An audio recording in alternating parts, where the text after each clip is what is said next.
Assalamualaikum warahmatullahi wabarakatuh. Oke, ini adalah video pembelajaran pertama untuk mapel geografi kelas 10. Ada di bab dinamika atmosfer dan dampaknya terhadap kehidupan.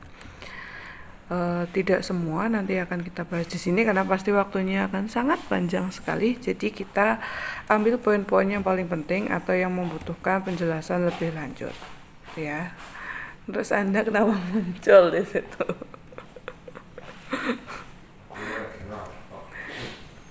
Oke, dimulai dari komposisi atmosfer secara umum. Komposisi atmosfer secara umum itu didominasi oleh nitrogen, jadi bukan oksigen seperti yang kita duga-duga selama ini, tapi didominasi oleh nitrogen sebanyak kurang lebih 78%.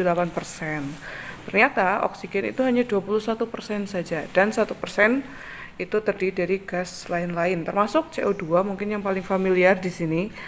CO2 itu hanya sekitar 0,03%. Jadi jumlahnya sedikit, tapi memang sedikit itu sudah cukup untuk menghangatkan permukaan bumi kita. Kemudian yang kedua, kita ke struktur atmosfer. Struktur vertikalnya atmosfer. Jadi atmosfer itu ternyata memiliki beberapa lapisan. Ada yang menyebutkan 4 lapisan, ada yang menyebutkan 5 lapisan. Jadi tergantung dengan referensinya. Itu bukan menjadi sebuah masalah ya intinya. Kita mulai dari lapisan troposfer dulu atau lapisan yang paling bawah. Di lapisan paling bawah ini akan menjadi tempat terjadinya peristiwa cuaca dan iklim. Seperti yang kita tahu, cuaca dan iklim itu ya berarti seperti hujan, badai, halilintar, petir, dan seterusnya.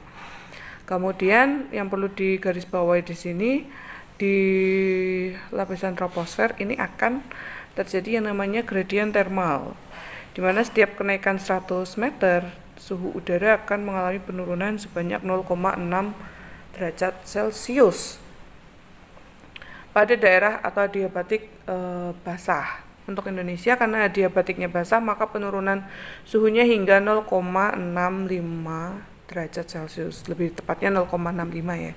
Tapi biasanya di soal-soal itu cuma mencantumkan 0,65 saja. Nah, ini yang menjadi alasan kenapa kalau kita ke gunung, suhunya akan terasa semakin dingin, dan sebaliknya semakin kita menuju ke arah pantai, suhunya akan terasa semakin panas. Karena di lapisan troposfer itu tadi berlaku yang namanya gradien termal. Itu sepintas aja.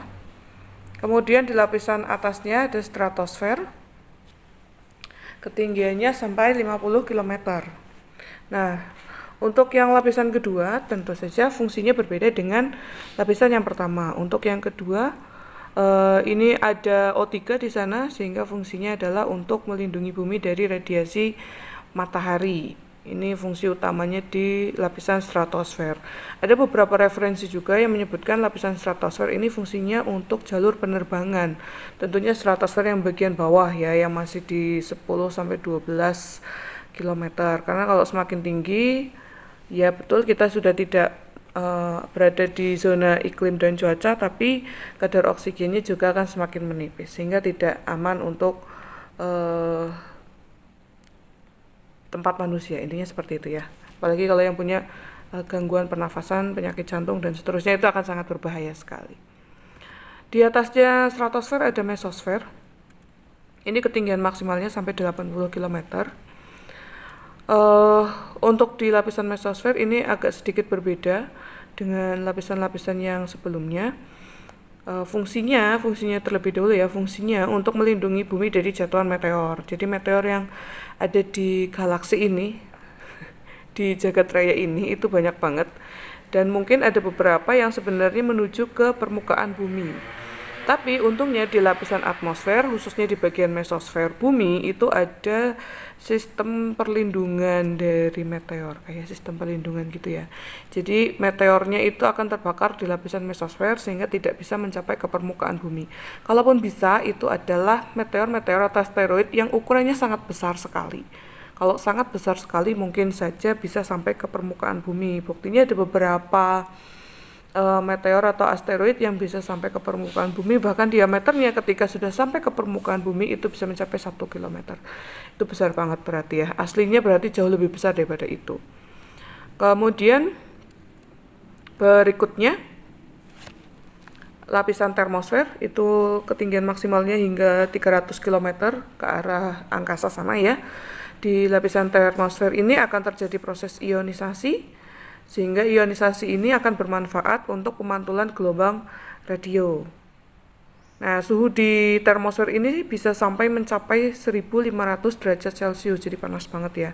Di sana suhunya sangat tinggi sehingga jarang ada kehidupan di sana. Ya pasti ya, tidak ada kehidupan di sana. Yang terakhir, eksosfer itu adalah lapisan atmosfer yang paling luar. Ketinggiannya lebih dari 300 km, kemudian suhunya lebih dari 2200 derajat Celcius. Kemudian eksosfer ini adalah sebuah penanda atau batas antara atmosfer dengan angkasa luar. Kemudian pemanfaatannya untuk apa? Karena dia ada di bagian paling luar sana, sehingga eksosfer ini dimanfaatkan untuk penempatan satelit buatan. Satelit buatan yang diciptakan oleh manusia akan diterbangkan dan ditempatkan di lapisan eksosfer, begitu. Mungkin masih ingat ya, materi satelit alami dan buatan. Bumi hanya mempunyai satu satelit alami sejauh ini, belum ditemukan satelit alami yang lain.